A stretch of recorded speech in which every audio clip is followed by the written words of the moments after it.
চলতি বছর ফেব্রুয়ারি থেকে ৯ জুলাই পর্যন্ত সাপের কামড়ে ৬১০টি ঘটনায় ৩৮ জনের মৃত্যু হয়েছে। বুধবার দুপুরে সংবাদ সম্মেলনে এ তথ্য জানান স্বাস্থ্য অধিদপ্তরের নন কমিউনিকেবল ডিজিজ কন্ট্রোল প্রোগ্রামের লাইন ডিরেক্টর অধ্যাপক রোবেদ আমিন। এখন জন্ম সনদ দিয়ে খোলো বিকাশ স্টুডেন্ট অ্যাকাউন্ট। নিজের বিকাশ নিজে কর। এই সময় সবচেয়ে বেশি রোগী ভর্তি হন রাজশাহী মেডিকেলে। সেখানে জানুয়ারি থেকে এ পর্যন্ত ভর্তি হয়েছেন ৪১৬ জন, যার মধ্যে মারা গেছেন ১১ জন। এদের মধ্যে ৫ জনকে রাসেলস ভাইপার কামড়েছিল। চিকিৎসকরা জানান, সময়মতো অ্যান্টিভেনম প্রয়োগ করা হলে বেশিরভাগ রোগী শঙ্কামুক্ত হতে পারেন। তাই সাপে কামড়ানো রোগীকে দ্রুত হাসপাতালে নেওয়ার পরামর্শ তাদের।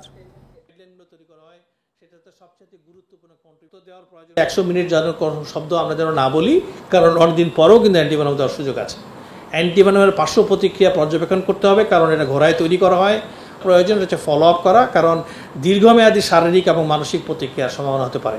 আমাদের স্টাডিতে আমরা দেখেছি প্রায় 10% মানসিক ধরনের সমস্যা কিন্তু স্নেক বাইটের কেজে হতে পারে।